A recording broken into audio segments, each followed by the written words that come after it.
estamos gravando. Então, de manhã, para ativar, né, o cérebro depois do almoço, então, quais são os dois princípios fundamentais da dinâmica, dos fluidos geofísicos?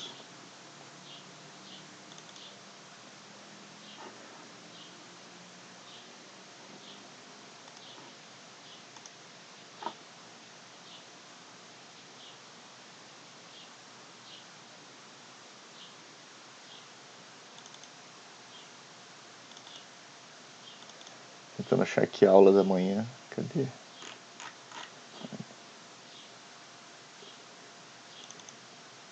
Ah, tá aqui. Isso mesmo.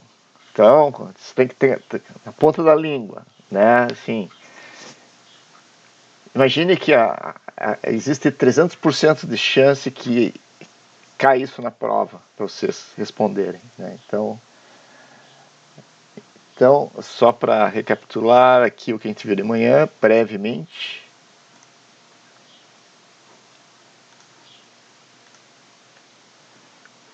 Tá, então, esse aqui, cadê? Então, nós falamos sobre a conservação de massa, o exemplo, né, quer dizer,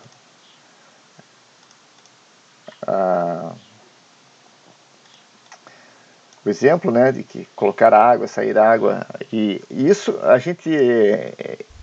isso é uma coisa que a gente faz de verdade, tá? Então a gente mede a água que está entrando, a gente mede a água que está saindo e tem que fechar. Se não fechar, é porque tem problema. Então, essa questão da gente usar o princípio de conservação de massa com dados é uma maneira até de a gente ver se a gente está fazendo uma coisa que está razoavelmente certa ou está completamente fora da casinha. Né? Por exemplo, a quantidade de água... a gente vai falar brevemente, a gente não tem muito tempo para falar sobre ciclo hidrológico, coisas assim, né? Mas, por exemplo, a água, a quantidade de água que sai da bacia, né, em função da descarga de um rio, essa água tem que estar vindo em algum lugar, né? Então ela tem que ser proporcional ao balanço que existe entre a água que entra, né, da chuva, e a água que sai por evapotranspiração.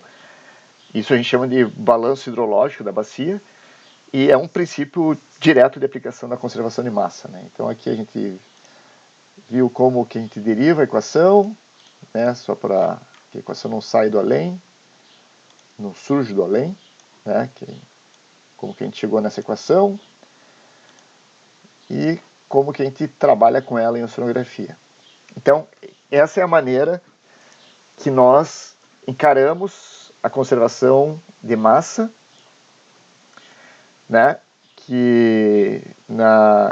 em fluidos incompressíveis. Se nós estamos trabalhando com um problema que envolve compressibilidade, por exemplo, o pessoal da meteorologia, né, que trabalha com a atmosfera, o ar é bem mais compressível que a água, então eles não podem fazer essa simplificação que nós fizemos aqui de eliminar o termo da densidade, eles têm que considerar a densidade. Então os modelos meteorológicos, climatológicos, que envolvem a parte meteorológica, eles têm que resolver esse adicional da equação, e os modelos que a gente usa em oceanografia, né, para resolver problemas costeiros, oceânicos, que envolvam água, nós podemos fazer essa simplificação, que por sinal tem um nome que eu já estava esquecendo de falar, né, que quando a gente faz essa simplificação de cortar a densidade do problema, isso aqui se chama de... Cadê meu troço aqui? Tá aqui. Quando nós cortamos a densidade, quando a gente elimina a densidade do problema, isso aqui a gente chama de... Opa!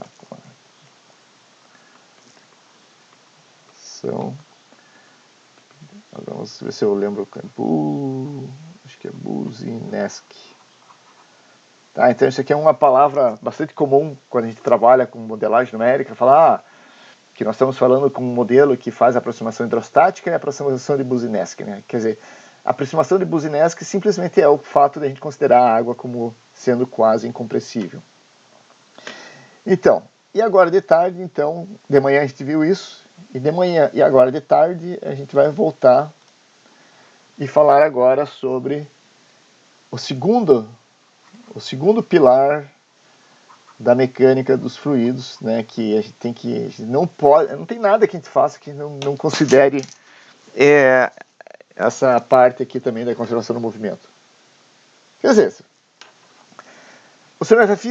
oceanografia física descritiva não entra tanto, né, no mérito disso que a gente está falando, mas assim, quando a gente fala de dinâmica, é impossível falar de dinâmica sem ter esses dois conceitos bem enraizados, né, na cabeça. Tá? Que, primeiro, conservação de massa, que a gente falou agora, e agora a gente vai falar da conservação do movimento, que também não é novidade para vocês, porque isso aqui é uma revisão, né, porque vocês já viram dinâmica. Então nós estamos fazendo uma revisão aqui do conteúdo de dinâmica. Adicionar mais. Tá. Então agora a gente vai falar do princípio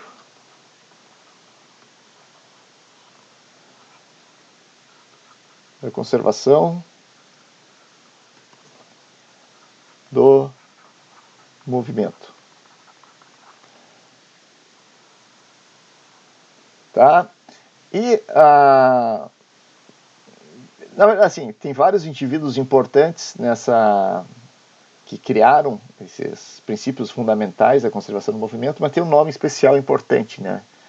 Que é o cara que realmente definiu isso há uns 1670, faço as contas aí, uns 300 anos atrás.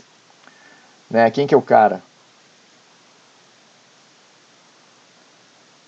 Quem que é o cara que a gente cita e usa, que a gente, qualquer coisa que envolva movimento, desde que não seja um movimento a nível atômico, nem que seja a nível cósmico.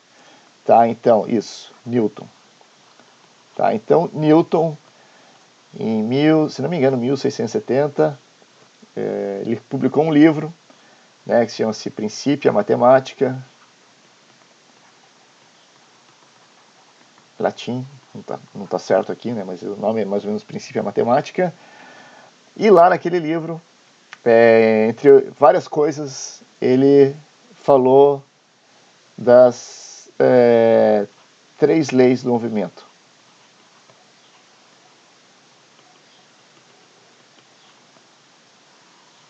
Tá, então, antes não existiam já algumas leis do movimento, mas nenhuma delas era assim, elas permitiam exceções, funcionava em uma condição, não funcionava em outra. Mas daí o Newton ele fez lá uma análise mais profunda e conseguiu, né, com usar uma abstração bastante interessante para entender o problema, ele conseguiu formular, e com essas leis nós conseguimos explicar praticamente qualquer movimento que tem na Terra, no espaço, assim, em escala, tipo assim, não falando de escala mega cósmica, nem falando de escala subatômica, qualquer coisa entre essas escalas pode ser explicada pelas leis do movimento de Newton. A não ser quando, assim, as exceções aí entra ou no que Einstein propôs antes, ou em outras situações não se explica direito, porque daí entra na física quântica. Mas praticamente movimento de planeta, colocar satélite em órbita, projeto de canhão, tudo isso pode ser explicado então por essas 3 leis do movimento. Tá? Então vamos aqui lembrar delas. Né? Então nós temos a primeira lei do movimento. Né? Qual que é a primeira lei do movimento?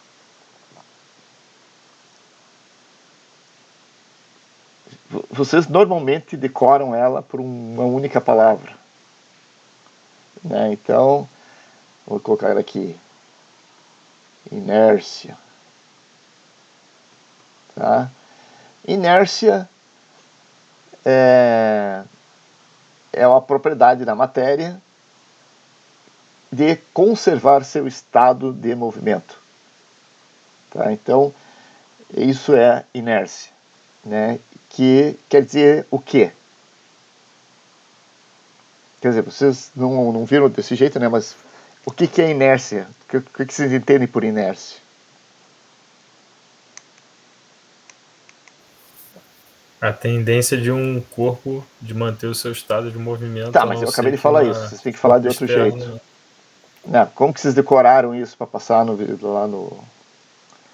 Vocês não... Agora que eu falei isso, vocês estão falando isso de novo. Mas como que vocês memorizam, né? O que é inércia? Conservar o seu estado de movimento é um linguajar que definitivamente vocês não tinham antes de entrar na faculdade, né? Mas antes da faculdade, como que vocês, né, lembram da inércia? Ou não lembram? Um corpo tende a permanecer em movimento se tiver alguma força e tende a ficar parado se não tiver força atuando. Tá meio confusa a tua explicação, porque não tem Tem força. uma frase bonitinha, Não, uma não, frase não, não. emblemática, Assim, mas não lembro é bem agora. simples. Se tá parado, fica parado. Se tá em movimento, fica em movimento. Tá ali, ó. Um corpo parado tende a ficar parado. Então é exatamente isso. Não tem força, não tem nada. Tá? E é exatamente isso. Então, não havendo força no sistema, ou melhor dizendo, né, é assim, não havendo força resultante no sistema, o corpo permanece no seu estado, que independe se ele estiver em movimento, ele continua em movimento. Se ele estiver parado, ele fica parado. Tá? Então, isso é a inércia. E é interessante associar a inércia com a massa. Tá? Porque quanto mais massa tiver um corpo, maior a tendência dele permanecer no seu estado de movimento. Ou mais difícil é de alterar o estado do movimento desse corpo. Tá? Então imagine que tipo, empurrar um elefante é muito mais difícil do que empurrar um cachorro. Né? Então, imagine que quanto mais massa tiver o sistema, maior vai ser a tendência dele ficar no seu estado inicial. Tá? Então a inércia é intimamente relacionada com a massa do sistema. E a gente viu antes, né, de manhã, conservação de massa. Então, isso aqui é importante. Aí nós temos a segunda lei do movimento, que daí vocês também costumam decorar ela com uma equaçãozinha.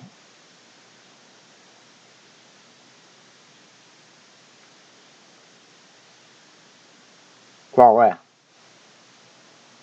Segunda lei do movimento.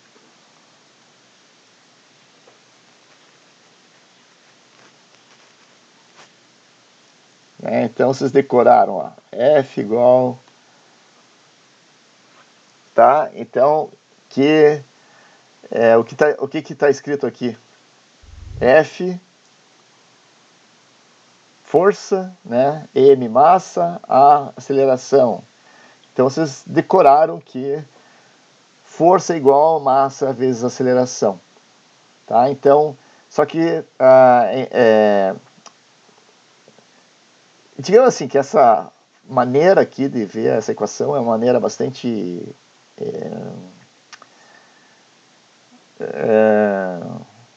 tá ok, ela funciona para decorar lá, para fazer aqueles exercícios de coreba lá dos livros de física, mas é uma maneira muito equivocada de ver a segunda lei de Newton. E é interessante também, historicamente falando, que Newton usou a velocidade aqui, não usou a aceleração. Né? E a aceleração foi... Quem criou essa equação mesmo com aceleração ainda foi uma mulher condessa de não sei das quantas, uma francesa, né? Depois de uns 100 anos depois. Mas essa aqui é a segunda lei de Newton. Tá? Que vamos entender que a lei é a lei do movimento, não é a lei da força. Tá? E aonde que está o movimento aqui nessa equação?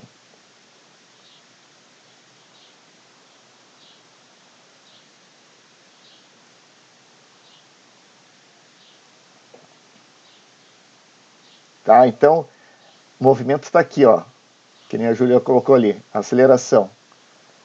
Tá? Então, a melhor maneira de entender essa segunda lei é que o movimento ele é... Esse símbolo aqui se chama-se símbolo de proporção. ele é proporcional à força e inversamente proporcional à massa. Tá? Então é isso que diz essa segunda lei de Newton. Tá? Então vocês decoraram força igual a massa vezes aceleração, mas isso aqui é um jeito equivocado, não vou dizer que é errado, mas é equivocado de interpretar essa equação.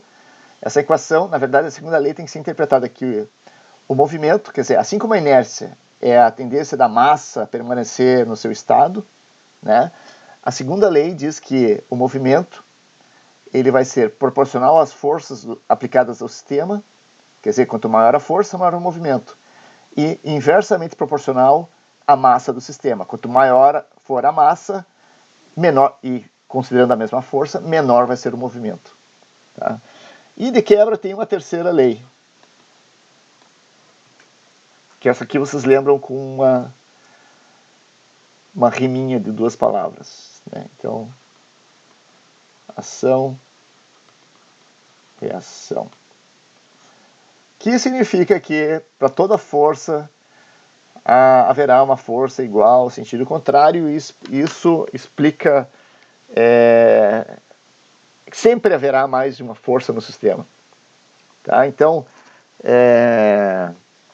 sempre há várias forças atuando e, por exemplo, né, se a gente tem uma mesa e tem um copo de água sobre a mesa, né, por que o copo d'água, existe alguma força atuando sobre o copo d'água?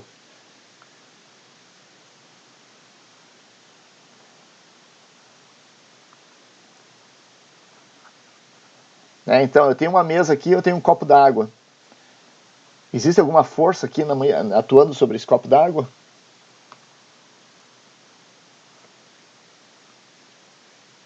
Ele está parado. Em relação... está parado. Né? Então, quer dizer que não há nenhuma força atuando sobre ele? Sim, tem a força peso. Mas ele não se movimenta. Por que ele não se movimenta? Por que ele não vai para baixo? Porque a mesa, né, ela fornece uma força oposta em sentido contrário, que a gente chama de força normal, que é interessante porque essa força normal ela varia, né? Ela não é uma constante. Quer dizer, se você colocar mais peso aqui, vai aumentar a força até que uma hora que vai romper a mesa e aí o copo vai, quer dizer, o que tiver em cima vai para baixo. Mas esse é um sistema que o copo está parado, né? Então ele está em uma situação de inércia, ele está parado ali em cima da mesa. Mas também está havendo um balanço de forças entre ação e reação, né? E não há movimento, tá? Então é uma maneira de interpretar então a gente raramente vai ter uma situação que é uma lei só e vai explicar a situação. Na verdade, elas sempre estão as três, elas são meio que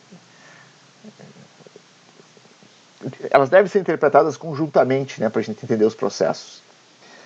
Bom, mas quando a gente fala de princípio da conservação do movimento, é a segunda.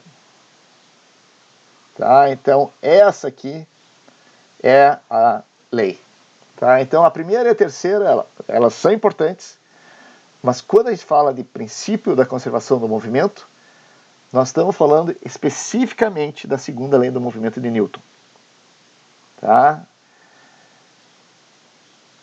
E, obviamente, que o resultado também a gente interpreta nas condições da primeira e da terceira também.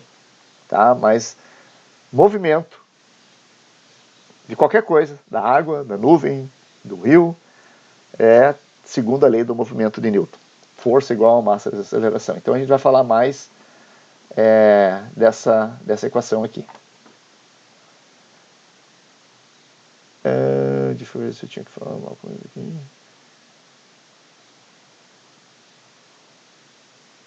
Acho que eu estou esquecendo alguma coisa, mas depois eu lembro. Tá, então, vou colocar aqui. Cadê? Azul. Força igual massa vezes aceleração. Ok, então, para começar, o que interessa é o movimento e é a aceleração. Aceleração igual a força por massa. Aí,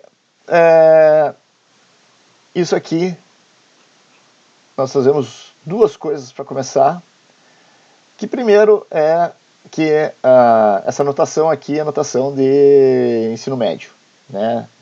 Aceleração. Como que a gente escreve aceleração em notação vetorial? Cálculo. Né? Como que eu escrevo aceleração em termos de notação R? dv dt. O mais correto seria, quer dizer, mais correto não, mas assim, ou dizendo que, por exemplo, o eixo no x, né? Não. Vou colocar aqui, por exemplo, L de distância. Que letra terrível.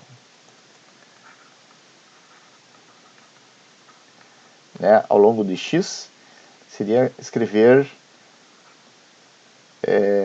d quadrado dl de x2. Né? Porque é a segunda derivada da distância pelo tempo. É pelo tempo? É pelo tempo, é. Isso. Porque a unidade é metros por segundo ao quadrado.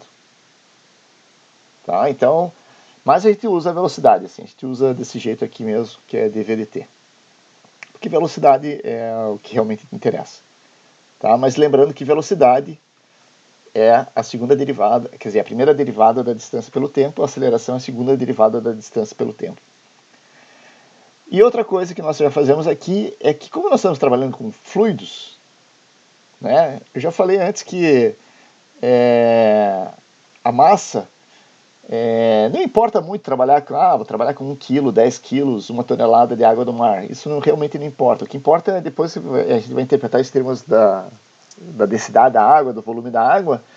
E a maneira que a gente faz é considerar que deixar o problema da massa implícito nas equações. Quer dizer, eu vou dizer que tudo que eu fizer vai ser por unidade de massa. Tá? E quando eu falo isso, a massa simplesmente desaparece do problema. Quer dizer, não é que ela desaparece, ela fica implícita. Tá? Eu não preciso dizer explicitamente que eu estou tratando de massa. Então, a equação fica desse jeito. Lembrando que a massa está invisível. Né? A massa continua aqui, mas quando eu multipliquei tudo pela massa, por 1 kg de massa, né, a unidade da massa vai embora. Mas se eu quiser depois, é só reconstituir ela e não tem problema nenhum.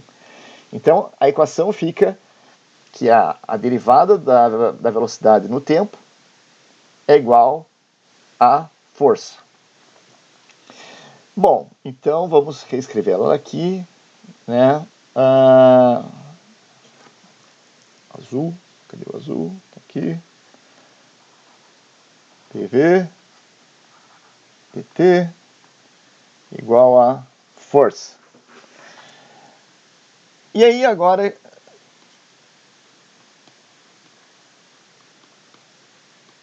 que força? Né? Então assim, força, né? Mas a força não tem muitas opções de forças, tá? Que a gente vai usar. Na verdade são bem poucas, tá? Na verdade são 4. Tem alguma outra, assim, mas elas são tão ocasionais ou não importantes que a gente nem considera elas. Mas quando a gente fala de forças que causam, que afetam o movimento dos oceanos e da atmosfera, dos fluidos geofísicos de maneira geral, nós estamos falando de 4 forças. Tá? Então, assim, eu quero que vocês lembrem, né, que nós temos a conservação da massa e a conservação do movimento. Mas quando ele fala em conservação do movimento, né, que é como que a massa vai responder às forças atuando sobre ele, nós temos 4 forças. Tá? Não temos outras. E é legal que vocês saibam quem são essas forças aqui, né? Alguém lembra lá de dinâmica?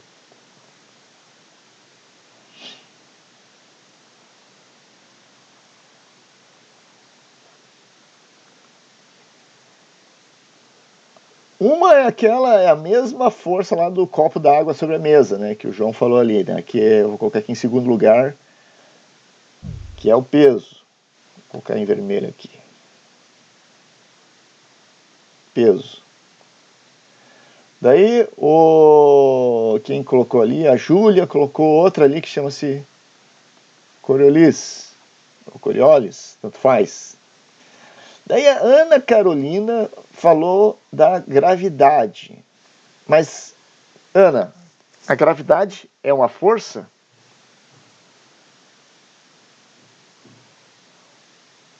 Hein, pessoal? Gravidade é uma força?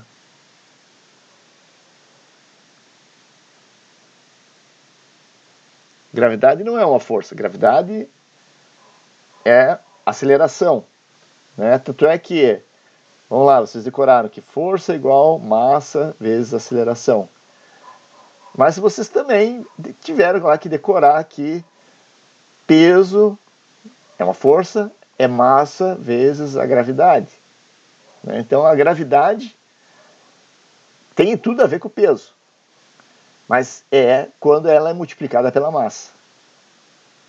Tá? Então peso é a força que quando a gente tem um produto entre a massa e a gravidade. Então a gravidade não é uma força, é uma aceleração.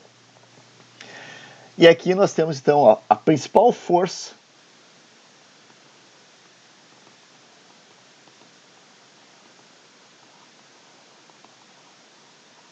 essa é a principal força que afeta o movimento dos oceanos, a atmosfera, etc. e tal. E tem mais uma. Então tem o gradiente de pressão, tem o peso, tem Coriolis. Júlia, ok, mas tem uma palavra que a gente usa no lugar de atrito. O atrito é lá no ensino médio. Aqui a gente chama de outra coisa. Também não. Cisalhamento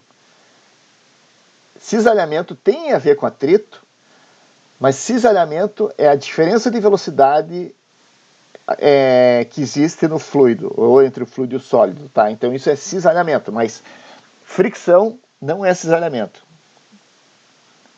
Fricção. Tá? Então essas aqui são as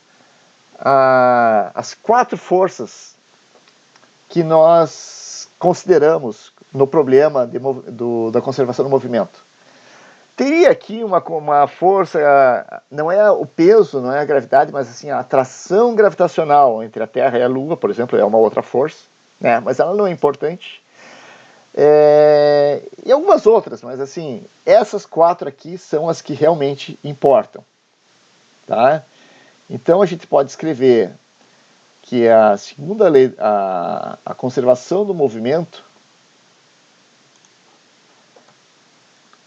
né? Então a gente pode dizer que o movimento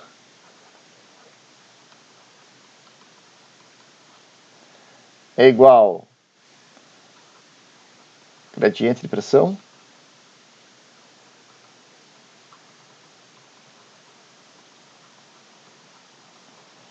mais peso mais Coriolis mais fricção. Tá? Então essa aqui é a equação.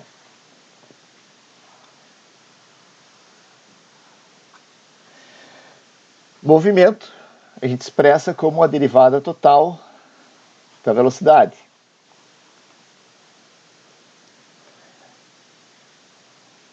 O gradiente de pressão, nós expressamos ele como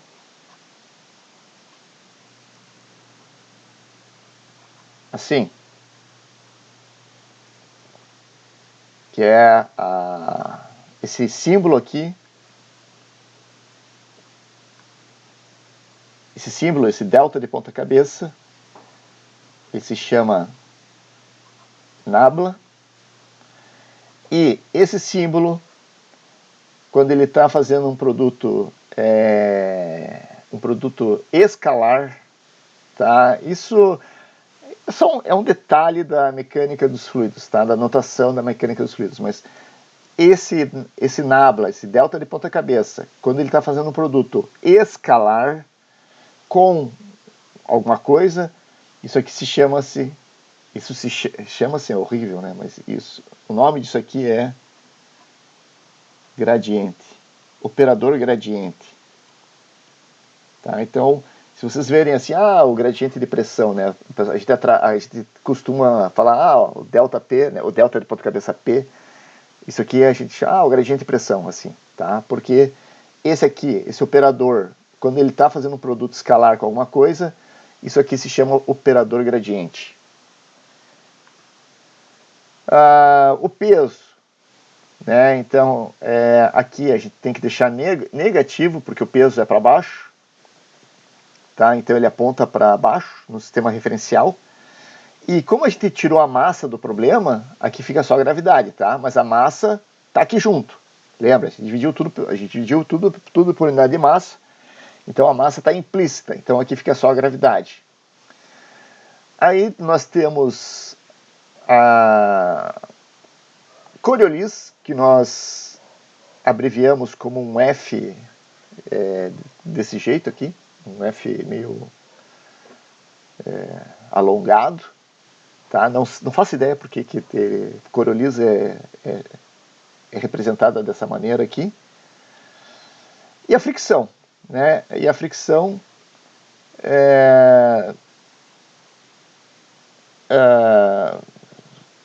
fricção, o que é que representa a fricção?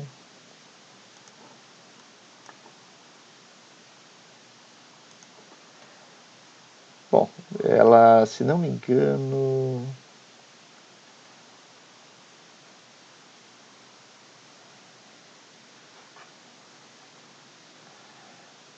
está errado isso aqui, mas tudo bem, vou deixar aqui. É mais ou menos isso aqui, tá? Mas esse aqui eu acho que tem alguma coisa errada aqui, mas é mais ou menos isso. A fricção é representada através, então, assim como esse operador aqui, né, é o operador gradiente. Quando a gente eleva ao quadrado o operador gradiente, aqui a gente tem um operador divergente.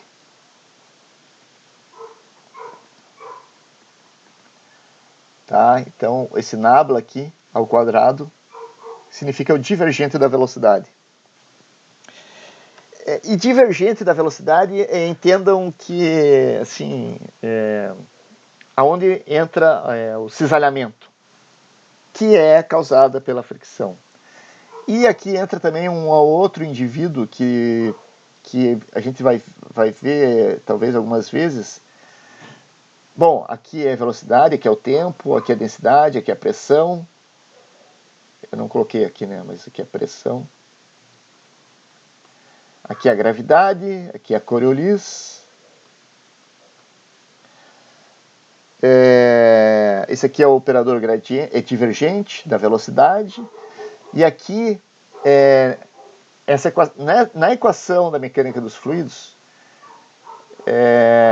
que a gente chama de equação do fluxo médio de Reynolds, tá? Que é um tópico mais avançado. Esse A aqui é o que a gente chama de coeficiente de viscosidade turbulento. Essa equação aqui é uma versão de uma coisa que vocês possivelmente já escutaram como sendo a equação de Navier-Stokes. Né? Alguém já ouviu falar desse nome? Navier-Stokes? Ninguém? Zero? Tá. Se alguém aqui já trabalhou vai trabalhar com modelagem, trabalha com alguém que trabalha com modelagem, o pessoal costuma, o princípio da equação lá de quase todo modelo numérico é falar das equações de Navier-Stokes, né? Mas as equações de Navier-Stokes, esse coeficiente aqui é o coeficiente de viscosidade da água, e daí em 1870, né, o Reynolds estabeleceu essa equação mais com esse novo coeficiente, que é mais realista. Então, isso aqui não é equação de Navier-Stokes, quando a gente usa esse coeficiente, isso aqui é a equação do fluxo médio de Reynolds. Né? Mas se aqui tivesse o coeficiente de viscosidade da água, que geralmente a gente chama de mu, aí sim vocês poderiam chamar de equação de Navier-Stokes. Mas isso é só um detalhe, tá? Não é relevante, mas é interessante saber que tem essas diferenças da equação. Ok, mas essa equação continua sendo a mesma. Tá? Então, essa equação aqui é exatamente isso que está aqui em cima. Eu só estou escrevendo ela de uma maneira simbólica. Tá? Então, movimento, derivada total da velocidade. Gradiente de pressão, a gente escreve desse jeito e usa o operador gradiente. O peso fica fácil, fica só G. Coriolis, a gente escreve como um F. E a fricção, eu vou dizer assim, a fricção é uma parte grande do problema e não é muito bem, é razoavelmente resolvido, mas ainda tem muito espaço para desenvolvimento aqui. E isso aqui é uma das maneiras como que existem para a gente expressar como é a fricção dentro do fluido aqui nessa equação. Tá? Então, isso aqui dá certo, mas não é uma coisa assim totalmente bem resolvida na física. Tá? Essa equação aqui, eu vou para baixo aqui, ela pode ser ainda escrita de uma maneira mais extensa. Tá, lembre, né? Não, tudo começou aqui, ó. Tá, então, força igual a massa aceleração.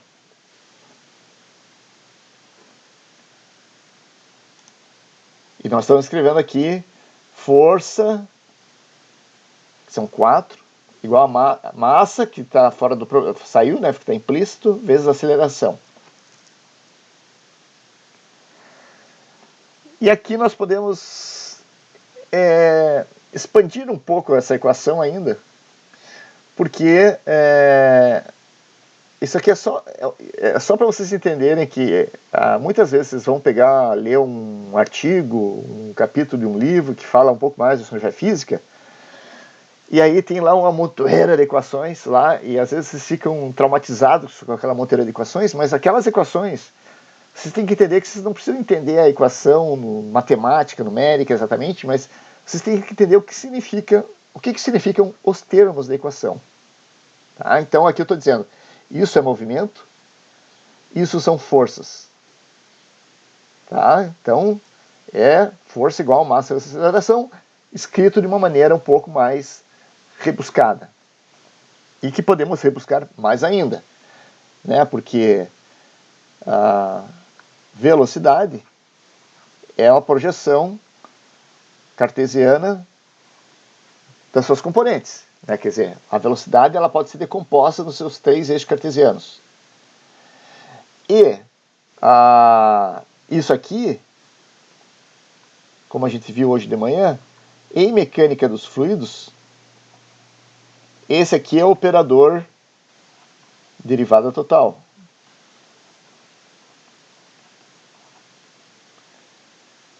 Então, esse lado da equação, esse termo aqui, na verdade, não é um termo, porque assim, quando a gente expande ele,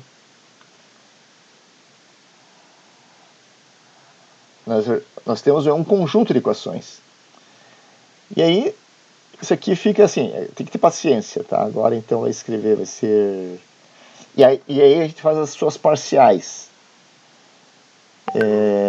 du... Opa! dt mais u du dx mais U dv y mais U dw dz igual. E aí vai ter a dv dt mais... isso aqui tá errado, isso aqui. Peraí. São as parciais. Mais U du x mais V du dy mais W du dz igual. Isso aqui vai ser mais U dv dx mais V dv dy mais W dv dz igual. Isso aqui dw dt mais U dw dx mais V dw dy mais W dw dz igual. Ok? Então, isso aqui, esse termo aqui, que é o movimento, né, a aceleração, que tinha lá, vocês viram lá no início, lá, era a aceleração. A aceleração virou dv dt. Só que V, ela tem 3 componentes, a velocidade. E esse operador aqui é o operador gradiente, derivada total, né? Então, isso aqui, expandido, fica tudo isso aqui. Mas o que eu quero é que vocês abstraiam, né? Então, quando vocês olham um termo como esse, vocês estão vendo o movimento. Todos esses termos aqui dizem respeito a movimento. Esses termos aqui, que é em função do tempo, a gente chama de aceleração local. E esses outros termos aqui são o que a gente chama de acelerações de campo. Tá? E geralmente são esses termos aqui que são o que a gente chama de termos não lineares, porque é velocidade vezes a velocidade, então eles são quadráticos. Tá? E geralmente são fontes de problema são problemáticos. Bom, gradiente de pressão. Né? Gradiente de pressão em X, quer dizer, isso aqui é para a componente X, a componente Y e a componente Z. Então, o gradiente de pressão em X vai ser 1 sobre ρ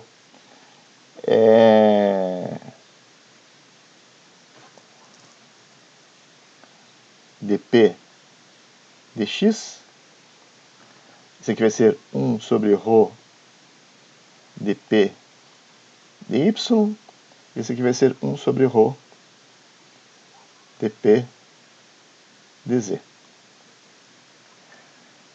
Daí aqui... Aí, aqui vem uma coisa interessante.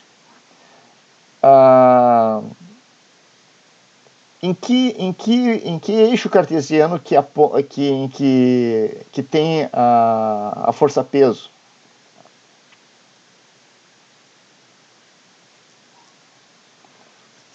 Aqui na equação geral, o peso está aqui, né? Ele está listado aqui, mas em qual componente, aonde que está, em que eixo cartesiano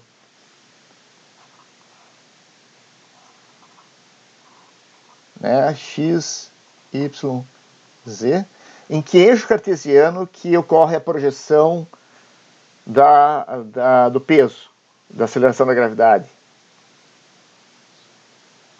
No eixo z. Então, não existe projeção da gravidade no eixo x nem no eixo y.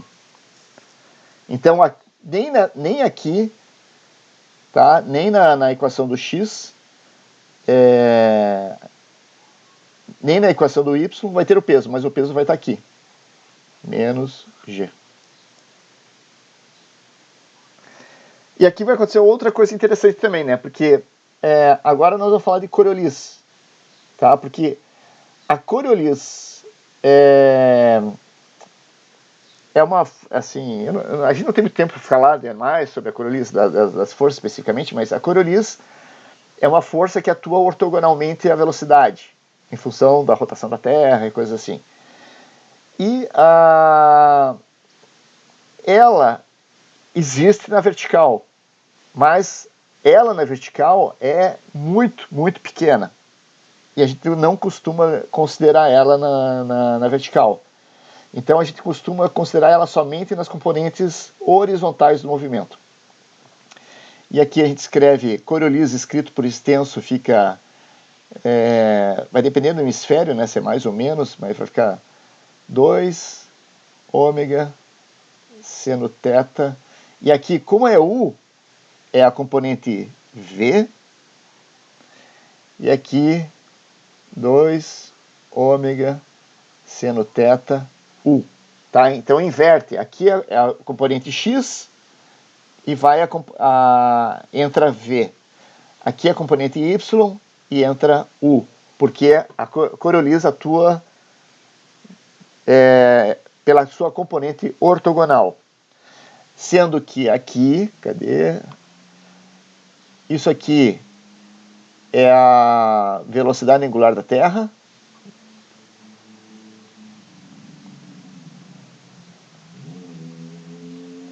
E isso aqui é a latitude. E vocês não precisam decorar nada, né? Latitude é latitude e qual que é a velocidade angular da Terra? Quer dizer, vocês acham que vocês precisam decorar, mas vocês não precisam, né? Qual que é a velocidade angular da Terra?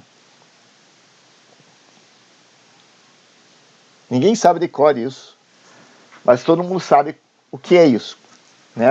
Velocidade angular é o tempo para evoluir o ângulos, né? Obviamente.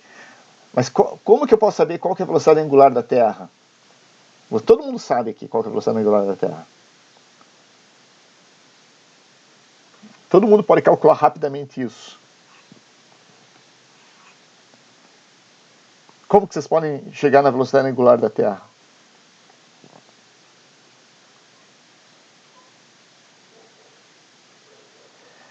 Então, não é a circunferência da Terra. Isso aí seria a velocidade tangencial na superfície da Terra, dependendo de onde você estiver. Mas é por aí. Não é a circunferência da Terra que importa aqui, é o ângulo. E qual que é o ângulo percorrido em 24 horas?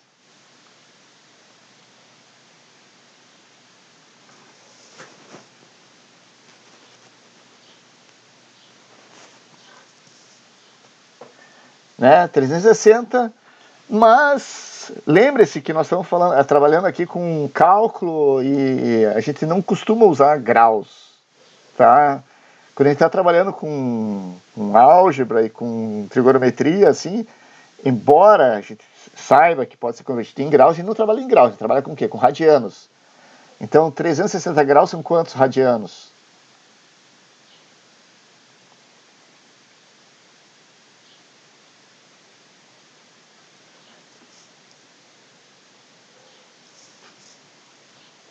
Dois π. Então, 2π em 24 horas. Só que nosso sistema aqui não é em horas, é em segundos. Então, como que eu transformo horas em segundos? Então, horas vezes 60 minutos vezes 60 segundos. Tá? Então, isso aqui é a velocidade angular da Terra. Tá? Então, ninguém precisa decorar qual que é a velocidade angular da Terra. Fazendo isso aqui vai dar, eu nem lembro quanto que dá, mas é um número bem pequeno. E aqui, por fim, eu vou ter que colocar uma coisa aproximada aqui, porque eu também não lembro direito como que é a equação aqui, mas é alguma coisa como...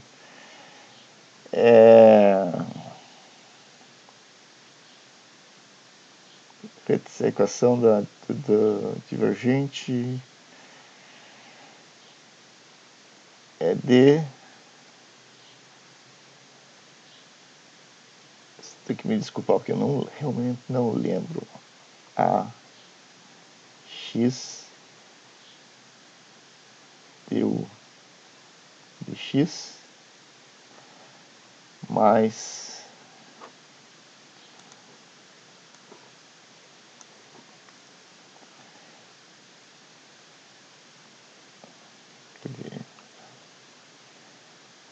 d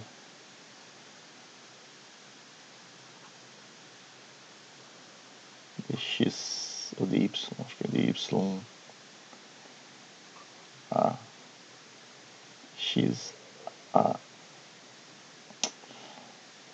É alguma coisa parecida com isso aqui, mas eu não vou lembrar agora de cabeça como que é, mas não importa muito. Mas são 3 termos mais parecidos como esse aqui, só que um para o x, um para o y, um para o z, e aqui eles se repetem também. Tá? Então eu não vou nem colocar aqui, mas esses termos aqui são os termos da fricção. E também tem mais de um jeito de escrever eles, então vocês vão poder sobreviver sem esses termos aqui. Tá? Mas eles têm uma cara parecida com essa aqui. D, dx, ax, du, dx. Né? E eles representam, então, é a maneira como a gente expressa a fricção no fluido, e entendam que essa fricção é a fricção interna.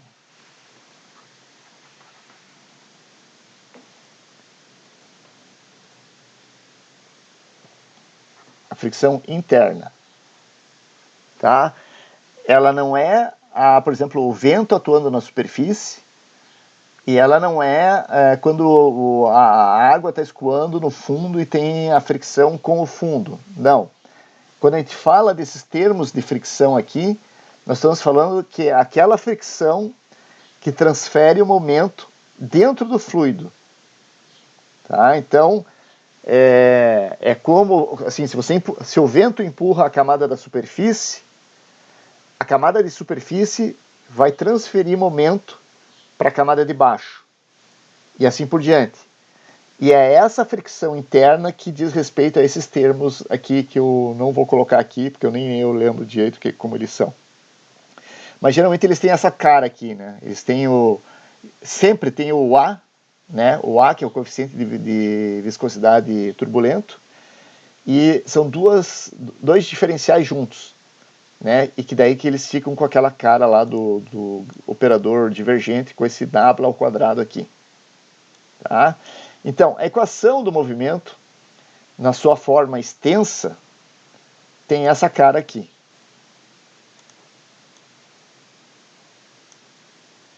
Tá? Então tem esses 1, 2, 3, 4, 5, 6, 7, 8, 9. 9 vezes 3 termos, 27 termos. Tá? Mas eu gosto de enfatizar que tudo isso aqui, gente, tudo isso aqui vem de força igual massa vezes aceleração, tá? É só outra maneira de escrever. É a maneira que, assim, é a maneira mais profunda, né, mais exata de escrever, e é a maneira que a gente usa, por exemplo,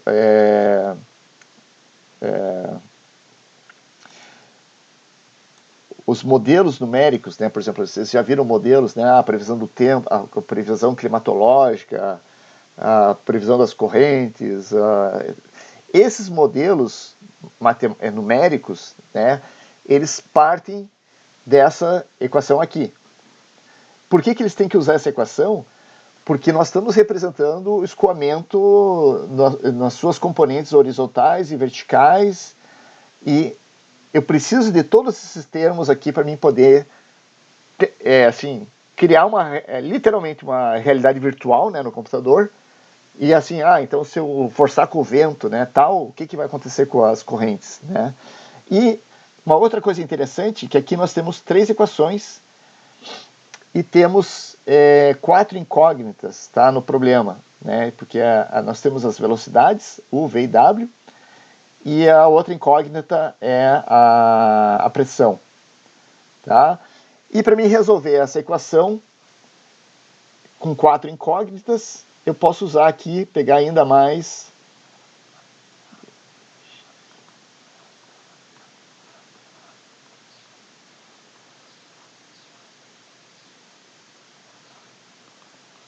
essa equação. E agora eu tenho um sistema de 4 equações e 4 incógnitas. E aí eu consigo ter soluções numéricas para esse problema. Tá? E com essas soluções numéricas, usando uma outra ferramenta que nós chamamos de cálculo numérico, tá?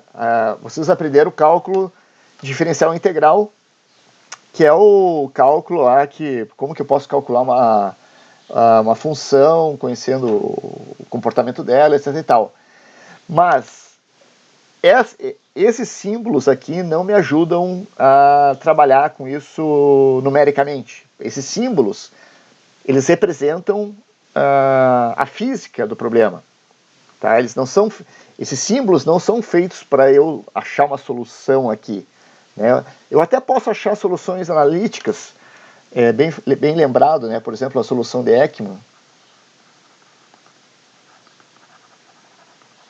né? Ou a solução do Sverdrup, né? Que são soluções analíticas usando essas equações. Né? O Ekman usou essa equação e conseguiu, simplificando essas equações, conseguiu achar uma solução para qual que é a corrente causada pelo vento. O Sverdrup usou essas equações e conseguiu achar um método para derivar velocidades geostróficas a partir das correntes da distribuição acelerar da temperatura. Tá? Então, aquelas ferramentas que vocês aprenderam já sobre o Ekman, o método geostrófico e algumas outras coisas, são derivadas a partir dessa equação que está escrita aqui. Tá? Simplificando ela, nós achamos soluções diferentes. O Ekman achou uma solução, o Sverdrup achou outra, mas se eu quero colocar isso aqui num programa de computador, isso aqui não ajuda muito. Então eu tenho que ter uma coisa que a gente chama de cálculo numérico. Tá? É uma disciplina, né, que geralmente o pessoal faz da engenharia, que chama-se cálculo numérico.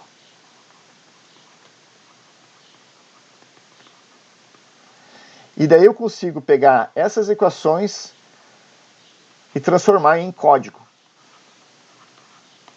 Né? Código, né, digamos assim, Python.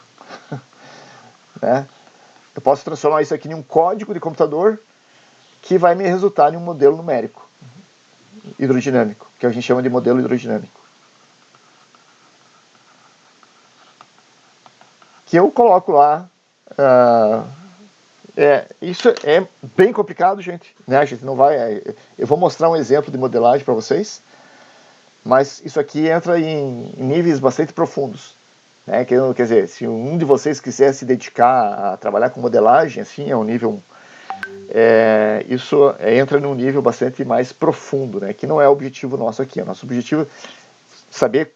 É importante que vocês saibam de onde isso surge, né? Mas a gente não tem condições de entrar aqui no curso nesses níveis, tá? Mas o importante é que tudo isso aqui, enfatizando, eu já repeti isso aqui umas 15 vezes, né? Mas o que eu gosto de enfatizar aqui, isso parece muito complexo, muito complicado, mas tudo isso aqui, a origem disso é isso aqui, força igual a massa aceleração, que o movimento é o resultado das forças interagindo sobre a massa.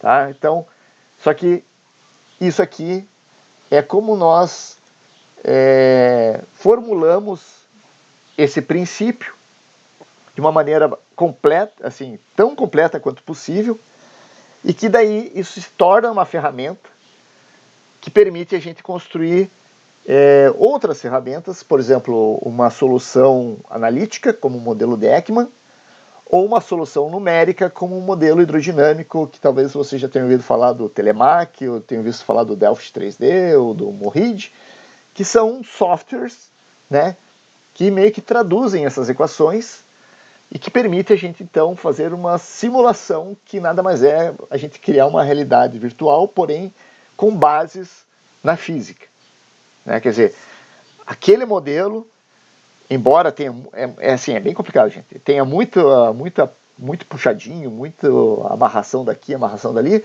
os modelos são baseados no princípio da conservação de massa e no princípio da conservação do movimento. Tá? Um exemplo, eu vou dar um exemplo aqui. Vou pegar aqui essa terceira equação aqui.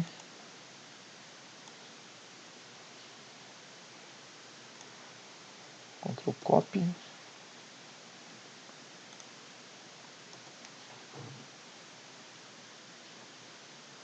Aconteceu.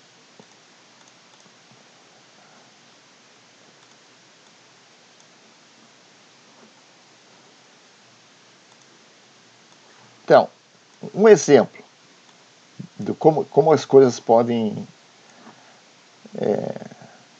ser trabalhadas. Deixa eu deletar a coisa aqui. Pegando somente a componente vertical. Tá? Digamos que eu estou interessado somente no que pode acontecer verticalmente.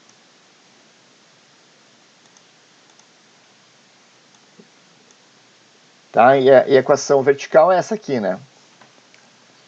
Então, a equação vertical do movimento vertical, né, só na componente z, essa aqui. Então, nós temos aqui movimento. Aqui nós temos o gradiente de pressão. Aqui nós temos o peso. E aqui nós temos a fricção. Tá? E olha só, se eu considerar... Eu esqueci de falar uma coisa, tem que voltar aqui um pouquinho. Tá? Antes de fazer isso aqui, eu tenho que falar mais sobre isso aqui.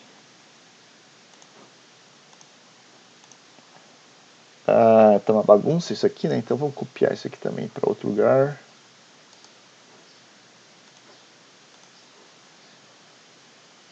Aliás, pode ser isso aqui, não precisa ser aquilo ali, pode ser isso aqui. Vou pegar isso aqui. Copy.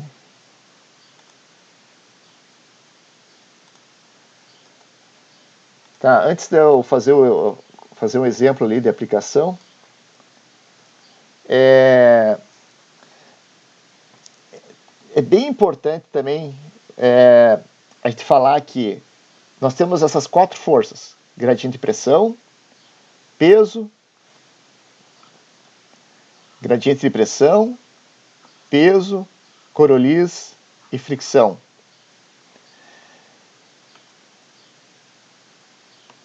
Mas essas duas aqui nós chamamos de forças primárias. E essas duas aqui nós chamamos de forças secundárias, ou ainda pseudo-forças.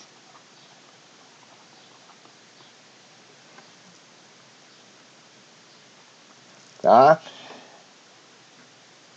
Assim, quem é capaz de gerar movimento é gradiente de pressão ou peso. Tá? Gradiente de pressão na horizontal, na vertical também, mas geralmente na horizontal. Peso na vertical. Coriolis e fricção são forças que somente se manifestam se houver movimento. Se eu tiver um corpo, se eu tenho lá uma área da plataforma que está completamente em repouso, não vai ter Coriolis, não vai ter fricção. Tá? Porque se não há movimento, não existe atuação de Coriolis, não existe fricção. E nem Coriolis, nem fricção são capazes de gerar movimento. Porém, quem é capaz de gerar movimento são essas duas aqui. E quando nós falamos movimentos horizontais, que são a maior parte dos movimentos que nos interessam, essa força aqui é a força disparado a mais importante que existe. Tá? Então, qualquer movimento que a gente observe, por exemplo, do ar ou da água, invariavelmente é o resultado da ação da força gradiente de pressão. Então, e a gente tem que falar um pouquinho mais dela aqui.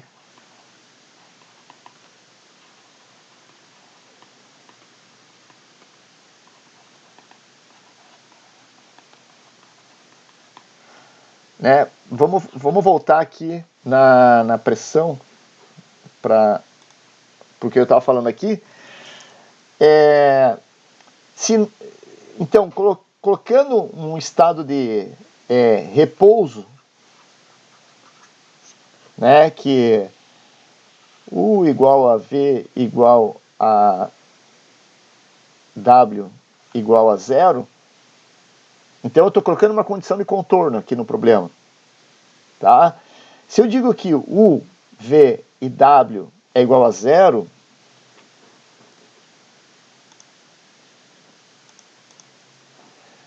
qualquer coisa que tenha U, V ou W vira zero. Então, se eu colocar na primeira equação do x, isso vira zero, vira zero, vira zero, vira zero, vira zero, e tudo isso aqui vira zero. E eu fico só com isso aqui perde o sentido, porque isso aqui é igual a zero. Entenderam? Se eu colocar aqui 0, 0, 0, 0, 0, 0, 0, 0, isso aqui igual a zero, é zero. Agora, se eu colocar isso aqui embaixo, 0, 0, 0, 0, não 0, não 0, 0, 0, 0, e sobra só esses dois termos aqui. Quando eu estabeleço essa condição de contorno. Né? Então, dizendo que uma situação de repouso, então U é igual a V, que é igual a W, que são iguais a zeros, todos esses termos aqui desaparecem. Tá? Movimento não existe, fricção não existe, e eu fico que a equação do movimento fica resumida que 1 sobre ρ dp dz é igual a G. Porque agora eu estou equilibrando o gradiente de pressão com a gravidade. E olha só o que eu posso fazer aqui. Eu posso dizer que dp é igual a ρ g dz. E, assim, nada impede que eu escreva simplesmente P igual ρ g. Vamos dizer que eu quero chamar, em vez de chamar de Z, chamar de ρ g h. Vocês conhecem essa equação aqui? Já viram essa equação alguma vez? Eu acho que sim.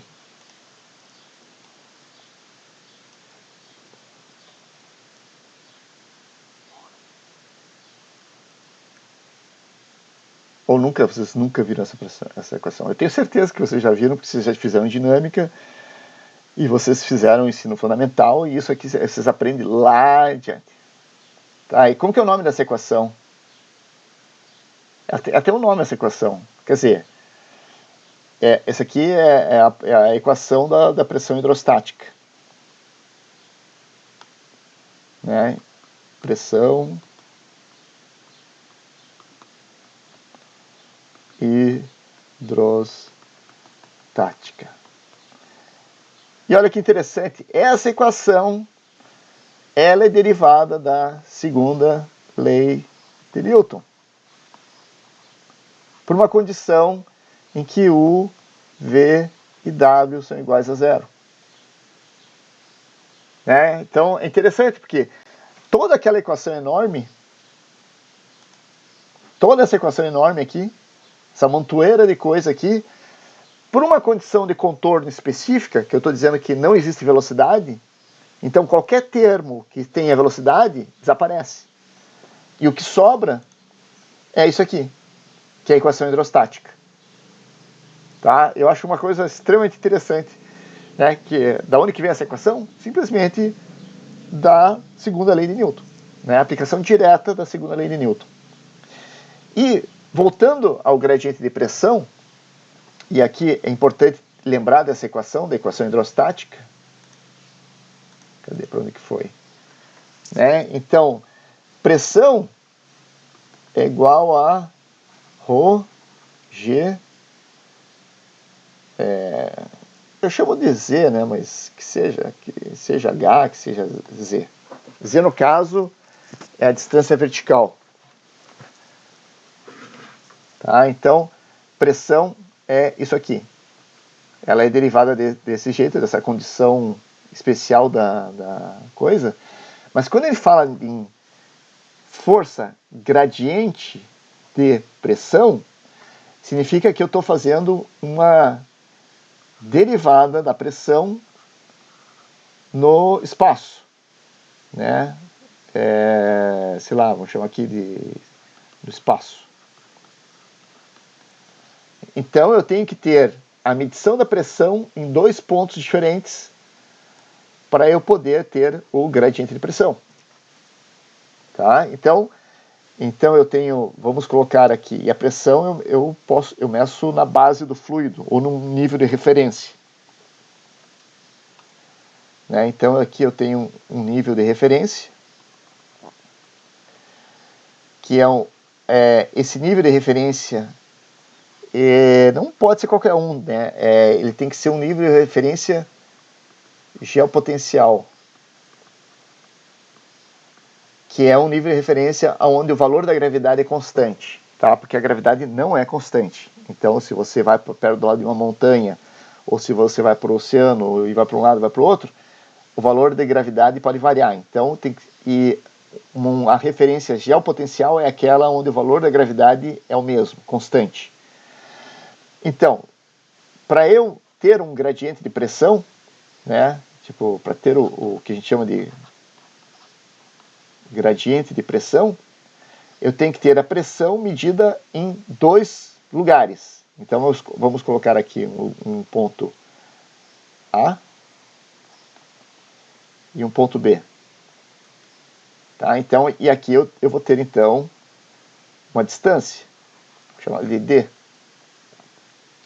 Então, eu tenho que medir a pressão em A e tenho que medir a pressão em B. E se a pressão for diferente aqui, isso aqui vai produzir então um gradiente de pressão. Se a pressão A e a pressão B forem iguais, não há gradiente de pressão, não há força gradiente de pressão. Tá? E olhando para a equação, nós podemos alcançar um gradiente de pressão de duas maneiras. Uma é se por acaso o nível do mar estiver inclinado. Isso aqui é a superfície do mar. Ondinhas aqui. Então nós teremos aqui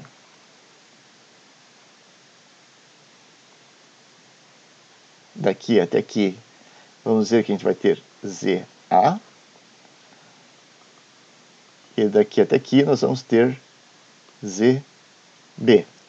Então a gente vai pegar essa equação aqui e vai dizer assim, a pressão em A é igual a ρ G ZA. Pressão em B é igual a ρ G ZB. E aqui vocês estão vendo que ZA menor do que ZB.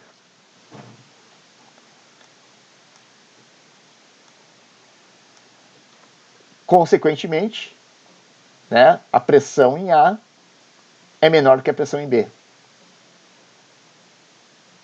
Logo, a gente pode, só para facilitar, né, eu posso transferir aqui a paralela para cá, e vocês estão vendo que o nível aqui é maior, aqui o nível aqui é zero. Então aqui vai existir uma força gradiente de pressão que vai fazer com que o fluido escoe. Vou colocar aqui.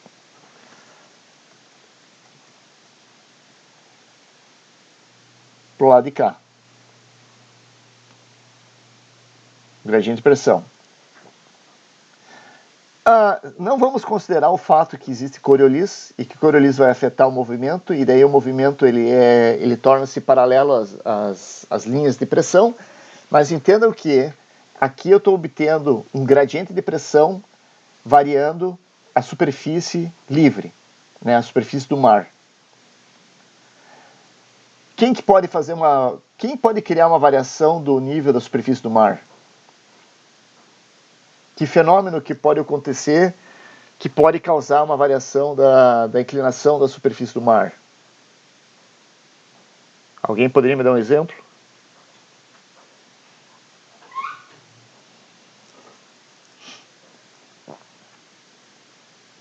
El Ninho? Acho que é meio complexo chegar do El Ninho à inclinação da superfície do nível do mar. Tem a ver, tem a ver a inclinação da superfície do mar em função do El Ninho, mas não é exatamente o El Ninho. O El Ninho é o nome de uma... é o vento, tá. Então, porque é o vento, que você diminui a intensidade do vento lá no Pacífico, lá no sentido da Austrália, lá daquele lado, e aí sim você... na verdade, a diminuição do vento faz com que a água volte, tá. Então, o vento é um agente que produz gradiente de pressão barotrópico. Aliás, esse tipo de gradiente de pressão nos oceanos, e como eu já falei, quando eu tenho uma situação como essa, nós chamamos isso aqui de gradiente de pressão barotrópico. Tá? Mas as marés fazem isso também, né? Porque aonde que são geradas as marés nos oceanos? Eu já estou respondendo para vocês, né? Então vocês simplesmente me corroborem a resposta. Mas aonde que são geradas as marés? Nas grandes bacias oceânicas. Aonde que as marés não são geradas? Nem nas plataformas, nem nos estuários. O volume de água para você produzir maré é pequeno nas plataformas. Então a maré, o efeito da atração gravitacional ocorre lá nas bacias oceânicas. E daí o que acontece nas plataformas? As plataformas vão ficar desniveladas em relação ao nível lá dos oceanos. E isso vai criar um gradiente de pressão barotrópico e vai fazer com que a onda de maré se propague sobre a plataforma continental, porque a plataforma, se a Lua atrai o oceano, né, o nível da água do oceano sobe, mas não da plataforma. Então vai criar um desnível. E isso cria então um gradiente de pressão e vai fazer com que a água se mova no sentido para equilibrar esse gradiente de pressão. Tá?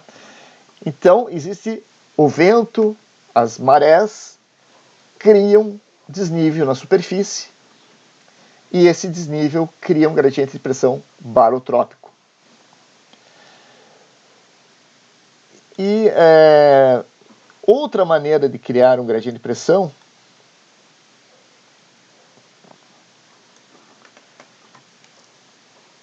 Que outra maneira eu posso criar um gradiente de pressão conhecendo essa equação aqui? Uma delas é variando Z. Quem mais pode variar aqui?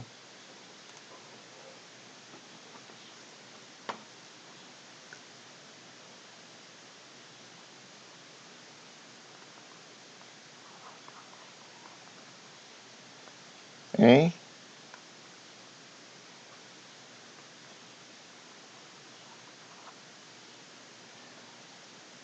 Densidade. né? Então eu posso ter aqui uma situação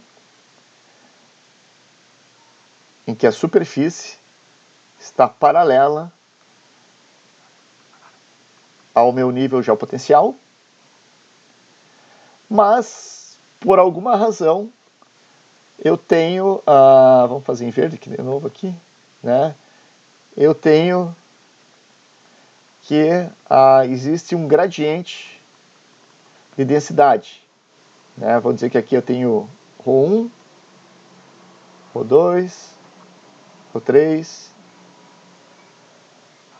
ρ4, sendo que ρ1 maior do que ρ2, maior que ρ3, maior que ρ4. Não interessa os valores.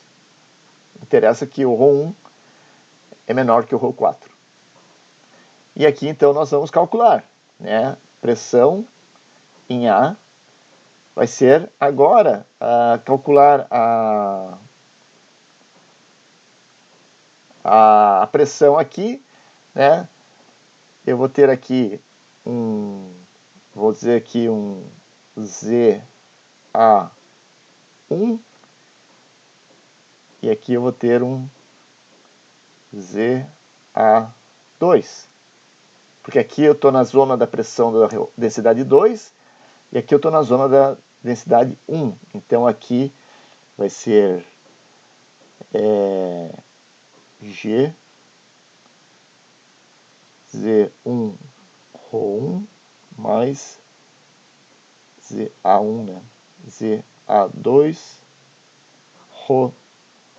ρ2, porque essa pressão mais essa pressão, né, que estão em densidades diferentes, e aqui vai me dar a pressão em A.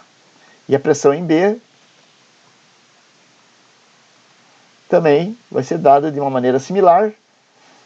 Não vou colocar aqui, né, mas o que a gente vai saber é que a densidade aqui, né, porque aqui é a densidade 4 e a densidade 3, e elas são menores do que a densidade 1 e a densidade 2.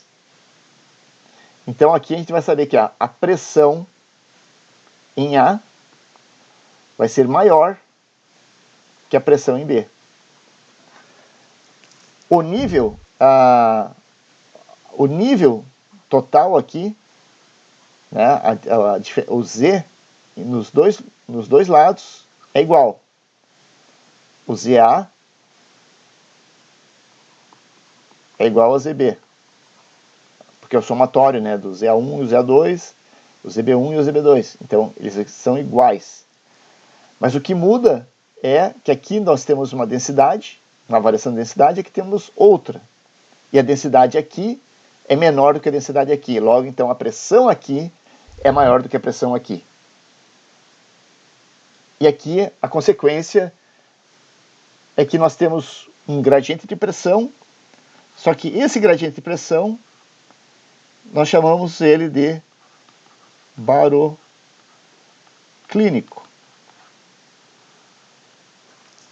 Tá? Então, aqui é uma situação em que nós temos um gradiente de pressão barotrópico, e aqui nós temos uma situação em que nós temos um gradiente de pressão baroclínico. E tem outra coisa associada a esses dois gradientes que são muito importantes em termos dinâmicos. Deixa eu fazer aqui embaixo, está ficando muito tumultuado aqui. Então, fazendo aqui novamente o desenho. Então, nós temos o fundo aqui. E aqui a superfície. E a superfície está assim. O que vai acontecer é que, no caso do gradiente de pressão barotrópico, toda a água da superfície ao fundo, ela é forçada da maior pressão para a menor pressão. Tá? Então, toda a coluna d'água, ela está sujeita à força com o mesmo sentido. Tá? Isso é bem importante, gente, isso na dinâmica. Tá? Uma força gradiente de pressão barotrópica empurra toda a água da superfície até o fundo para o mesmo lado. As marés, se a gente medir as correntes de marés nos oceanos a 100 metros de profundidade e a 4.000 metros de profundidade, elas são quase idênticas e respondem do mesmo jeito, tá? Porque a onda de maré afeta todo o oceano de uma maneira barotrópica. Já quando nós temos um gradiente baroclínico, e aqui eu tenho que desenhar a densidade,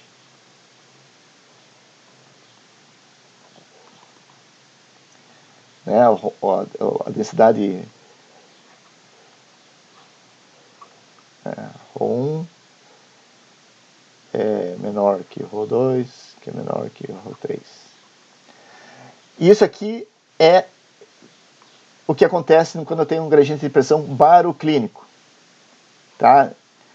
O que acontece é que essa água aqui é mais pesada, né? Ela é mais densa e mais pesada. Essa água aqui é uma água mais leve, menos densa. E lembra o que eu falei da densidade? O que representa a densidade para um fluido? É a afinidade que o fluido tem com a gravidade.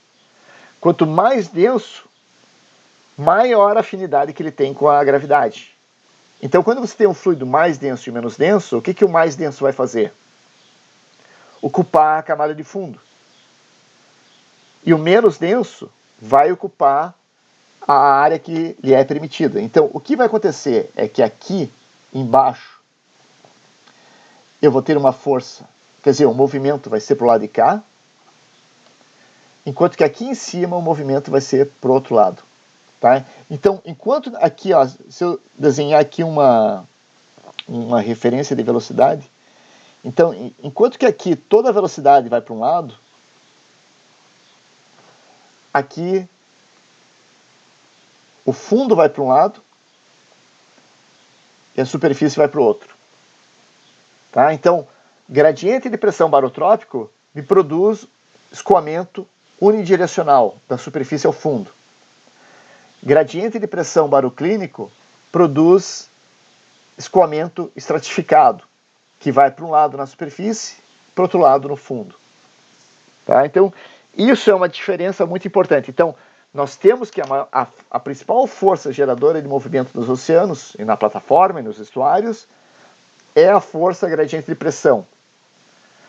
Porém, a força gradiente de pressão, ela tem um modo barotrópico, que é quando você tem a variação do nível da água, e tem um modo baroclínico, quando nós temos um gradiente horizontal da densidade. Tá? Porque se eu tivesse um gradiente vertical, cadê o troço aqui? Sumiu. Né? Por exemplo, se eu tivesse uma situação como essa, superfície, o fundo,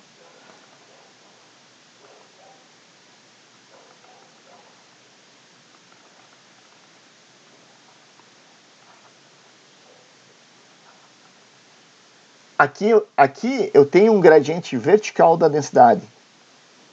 Mas se eu medir a pressão aqui nos dois pontos,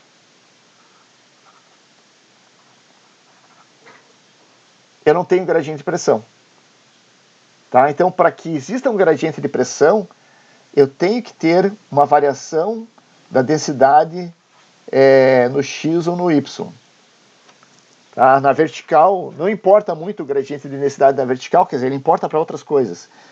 Mas o gradiente o que produz movimento da água horizontalmente é quando nós temos que as isopiquinais estejam inclinadas em relação à superfície do oceano. Tá?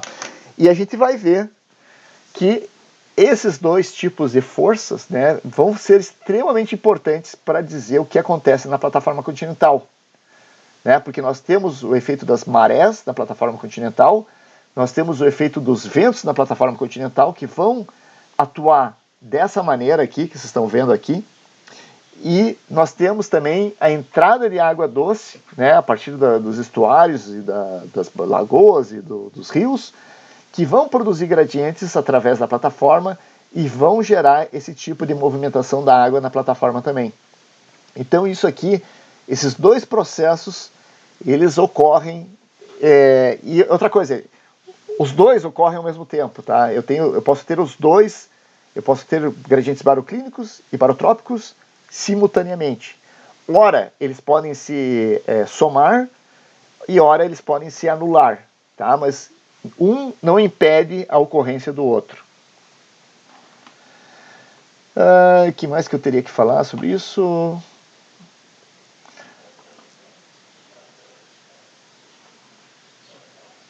Deixa eu achar um filminho aqui para terminar a aula.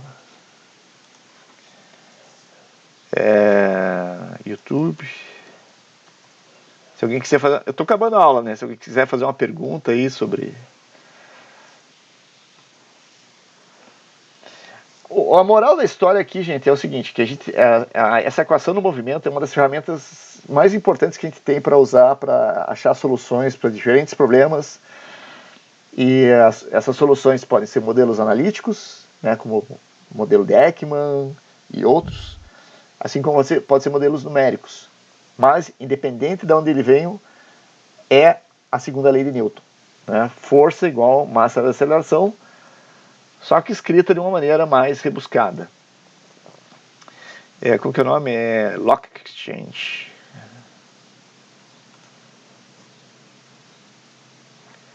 Deixa eu achar o filminho aqui, que é um filminho bacana, que eu nunca sei onde que ele tá.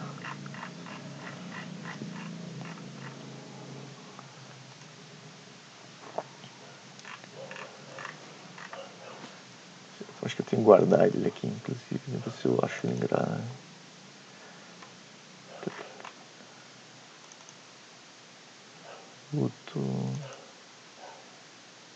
Eventos SBPC nacional.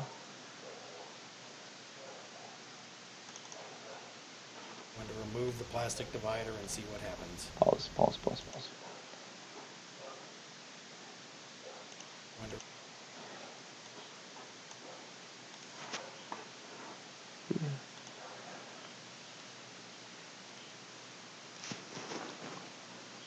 Tá, então pessoal, só para você, isso aqui é um exemplo, tem vários exemplos na internet.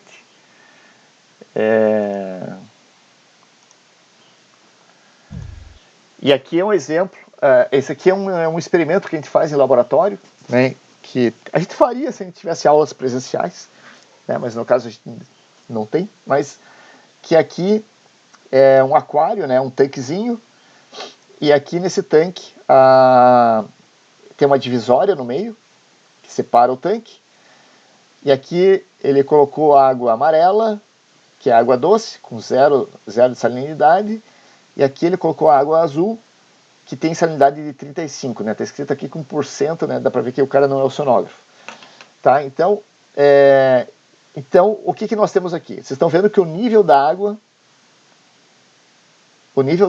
ele não tem, ele está paralelo aqui ao fundo, né? Tipo, se a gente medisse a pressão hidrostática, ρGZ aqui, desconsiderando a densidade, não tem desnível da superfície livre. Então não tem gradiente de pressão barotrópico aqui nesse tanque. Mas a água aqui é salgada, a água aqui é doce. Então a densidade aqui é em torno de 1000, a densidade aqui é em torno de 1025. Então, essa água não se movimenta, porque se eu medisse o gradiente de pressão... Deixa eu voltar aqui e fazer uma coisa aqui, cadê? A gente pode fazer isso aqui. Então, olha só. Cadê? Então, se a gente colocasse um sensor de pressão aqui e outro sensor de pressão aqui, a diferença de pressão entre aqui e aqui, nessa distância, ia ser zero. Né? Porque não tem diferença de pressão. Se eu comparar com outro sensor de pressão aqui, entre aqui e aqui, tem diferença de pressão. Mas também não tem movimento, porque essa barreira aqui impede que o movimento, impede a interação entre os fluidos. Tá? Então, no momento, aqui não tem gradiente de pressão barotrópico, não tem gradiente de pressão baroclínico, porque a superfície está homogênea, está equilibrada. Quando ele remover essa antepara aqui, que está separando os dois fluidos, aí eu passo a ter, eu não tinha, mas quando eu remover essa antepara, eu passo a ter um gradiente de pressão baroclínico, porque a água aqui agora está em contato com essa água aqui é mais densa, essa aqui é a água mais leve, então essa água aqui vem para baixo. E essa água vindo para baixo vai obrigar essa água a subir. Então, assim, isso também é uma outra coisa que o pessoal fala, assim, que, por exemplo, não é que o ar quente sobe, né? Literalmente o ar quente sobe porque ele é empurrado para cima, né? Porque é o ar mais denso que vem para baixo e força que o ar quente suba, tá? Então, a ação não é pela subida do ar porque ele esquenta, não. O ar ele é empurrado para cima porque ele ficou mais leve, então ele perdeu a afinidade dele que ele tinha com a gravidade, e o ar que tem em volta é mais frio, mais denso, e vem ocupar o lugar dele. Tá? Então vamos ver o que vai acontecer aqui nesse tanque agora. Cadê? Play, play, play, play. Remove the plastic divider and see what happens.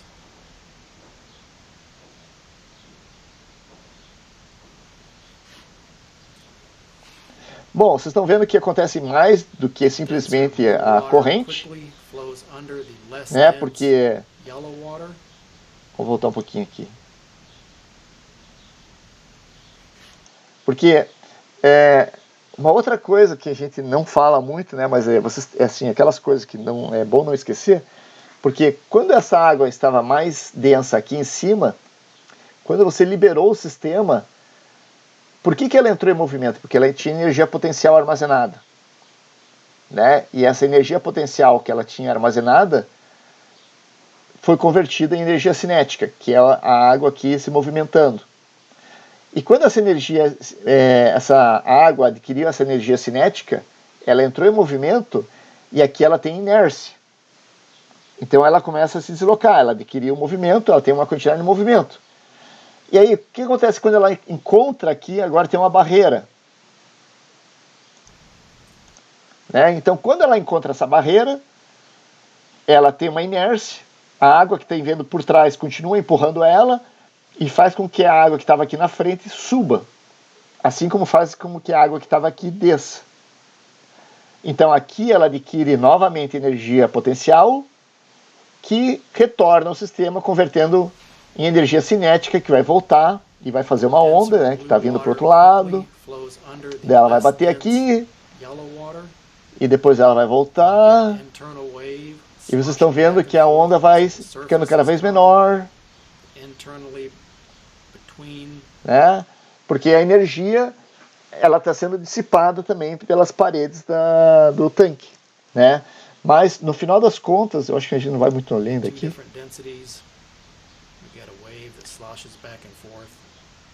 Tá, o filme vai. Mas vai chegar uma hora que o nível aqui vai estar completamente paralelo. E percebam que não houve uma mistura significativa de água doce com as duas águas aqui. Tá? Então, houve alguma mistura, com certeza, mas nem perto de misturar completamente os dois tipos de água. Então agora eu tenho água salgada que está aqui embaixo, água doce que está aqui em cima, e agora, depois, eu não tenho nem mais o gradiente de pressão barotrópico, nem mais o gradiente de pressão baroclínico, e o sistema então agora fica em repouso. Tá? Não há mais força. Não havendo mais força, não há mais movimento. Então tá, gente, alguma pergunta que vocês gostariam de fazer sobre o assunto?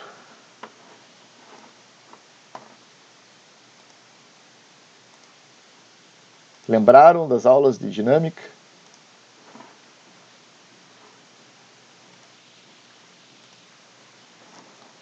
Espero que sim.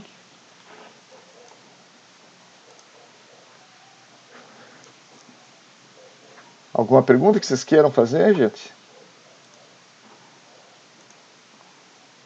Deixa eu terminar a gravação aqui.